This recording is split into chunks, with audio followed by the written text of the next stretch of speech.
Hello everyone, welcome to a new video. তো আজকে share করব একটা নতুন ভ্লগ, যেটার মেন যে পার্ট সেটা থাকবে রান্না। কারণ আমি রান্না করতে ভালোবাসি, সেটা রোজ রোজ নয় অবশ্যই, কিন্তু স্পেশাল স্পেশাল দিনে স্পেশাল স্পেশাল ডিশ করতে ভালো লাগে। তো মাটন রান্না করছি। হ্যাঁ, পুরো ডিটেলস ভিডিও বা ডিটেলস রেসিপি শেয়ার করছি না। যদি তোমরা চাও, যদি তোমাদের ডিমান্ড থাকে, পরে একদিন নিশ্চয়ই শেয়ার করব। ফার্স্টে যেটা করলাম, সরষের তেল আর ঘি মিশিয়ে নিলাম, আর সেটার মধ্যে আলুগুলোকে ভালো করে ভেজে নিলাম। তারপর এখানে ফোড়ন দিচ্ছি তেজপাতা, লাল লঙ্কা, তার সাথে সাথে দিয়ে দিচ্ছি আমি লবঙ্গ, এলাচ, দারচিনি। এইগুলো দেওয়ার পর তার মধ্যে দিয়ে দিলাম আমি এখানে সাদা জিরে। আসলে মাঝে মাঝেই মাটন বানানো হয়, মাঝে মাঝে বলতে যখন কোনো অকেশন থাকে বা যখন বাড়িতে লোকজন আসে তখন বানানো হয়। আর আমার হাতের মাটনটা খেতে মোটামুটি সবাই পছন্দ করে, তো সেই কারণে আমার রান্না করতেও ভালো লাগে, কারণ খেয়ে যখন সবাই বলে ভালো হয়েছে তখন কার না ভালো লাগে।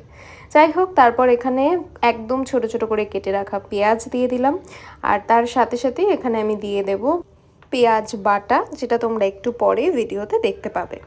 যেটা হয় সেটা হচ্ছে যে একসাথে যখন দুজন মিলে রান্না করি তখন বেশ ভালো লাগে, মানে আমি আর মামুনি যখন একসাথে রান্না করি তখন বেশ ভালো লাগে। তো এই দিনটা ছিল যেদিনকে প্রলয়ের হঠাৎ করে ইচ্ছা হয়েছিল যে ও খাবে মাটন তেহারি, ঢাকাই মাটন তেহারি, আর আমার হাতে মটন কষা। তার সাথে ভাইও বলছিল যে তুমি অনেক দিন মাটন কষা বানাও না, তো একটুখানি বানাও, সেই কারণেই আর কি বানানো। তাই জন্য আমার ডিপার্টমেন্ট ছিল মটন কষা, আর মামুনি বানাচ্ছিল ওখানে ঢাকাই মটন তেহারি। এর মধ্যে আমি দিয়ে দিলাম ভালো করে একদম পিষে ফেলা, মানে মিক্সিতে গ্রাইন্ড করা টমেটো, আর ভালো করে নাড়িয়ে নিলাম। যেটা মাটনের ক্ষেত্রে আমার মনে হয় কষানো যত ভালো হবে, মাটনের কালার, মাটনের স্মেল, মাটনের টেস্ট সবটা তত বেশি ভালো হবে। তো আমি চেষ্টা করি একটু লো ফ্লেমে রান্না করতে, স্পেশালি মাটনটাকে। সেটা মশলা কষানোর সময় থেকেই স্টার্ট করে একদম মোটামুটি লো ফ্লেমে রেখেই আমি করতে পছন্দ করি মাটনটা। এদিকে আমি করছিলাম, আমি ইন্ডাকশানে করতে খুব পছন্দ করি রান্না, কারণ আমার ফ্ল্যাটে ইন্ডাকশান, আর মামুনি অ্যাজ ইউজুয়াল গ্যাসে। তো সেই কারণে এখানে হচ্ছিল মাটন তেহারির প্রিপারেশন। এই ভিডিওটা দেবো না ডিটেলসে, কারণ এই ভিডিওটা ডিটেলসে শ্যুট করা হয়নি। যদি তোমরা চাও তাহলে একদিন নিশ্চয়ই এই ভিডিওটা ফুল ভিডিও পোস্ট করব, মানে ঢাকাই মাটন তেহারির ফুল রেসিপি একদিনকে নিশ্চয়ই পোস্ট করব।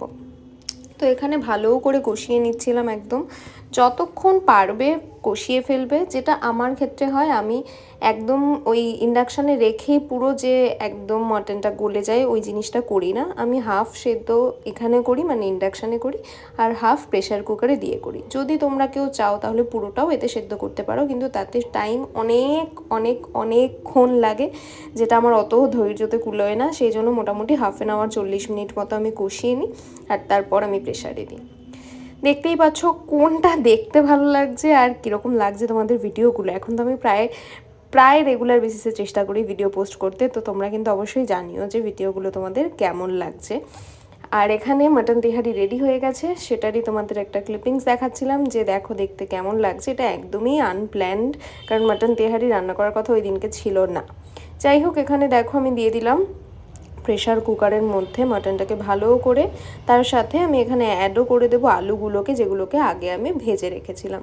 আলুগুলোকে আলাদাভাবে যদি কেউ চাও, অনেক সময় অনেক রেসিপিতে দেখেছি যে আলুগুলোকে আলাদাভাবে জাস্ট মাটনটা সেদ্ধ হয়ে যাওয়ার পর একটু নাড়াচাড়া করিয়ে নেয়, কিন্তু আমি হাফ ভেজে নিই সেম আলুগুলোকেও, আর বাদ বাকিটা আমি প্রেশারে দিয়ে দিই। আমার ক্ষেত্রে কিন্তু আলু একদমই গলে যায় না, যেটা অনেকের ক্ষেত্রে প্রবলেম হয়। আলুগুলো কিন্তু একদমই গলে যায় না, কারণ আমি জাস্ট বাইরেটা ভালো করে একটু লাল করে ভেজে নিই, কিন্তু ভেতরটা একদমই সেদ্ধ করি না।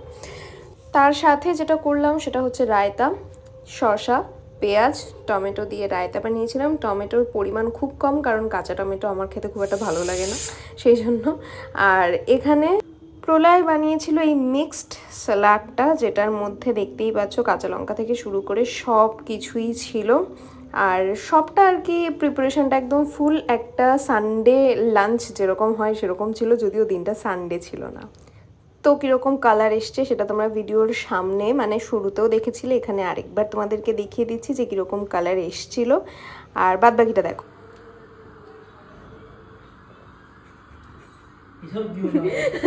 তুই সারাক্ষণ করবি এসব, আর আমি দেবো না। সারাক্ষণ শুধু চুল একখানাকে নিয়ে এদিক ওদিক, তাও দেখো পাগলের মতো।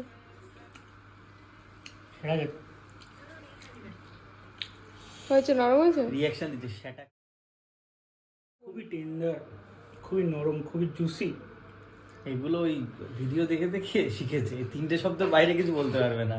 Tender, juicy. খালি গায়ে আছে তো, পুরোটা নিতে পারলাম না। ঠিক আছে, হয়েছে আগের দিনের মতো।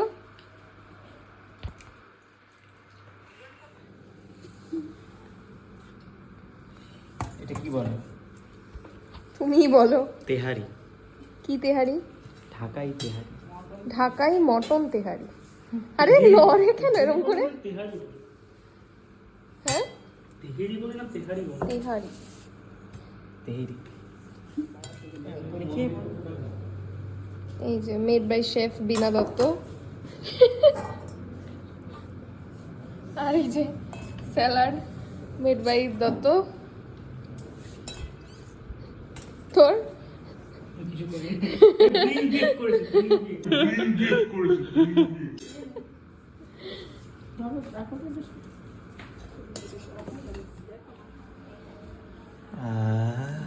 আর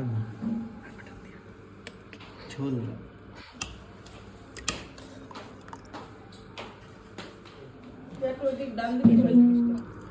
খুবই ভালো রান্না বান্না হয়েছে আজকে। আর ও খেয়ে দিয়ে অনেক বেশি ক্লান্ত হয়ে গেছিল, তাই জন্য ঘুমাচ্ছিল। তো চলো আজকের মতো টাটা।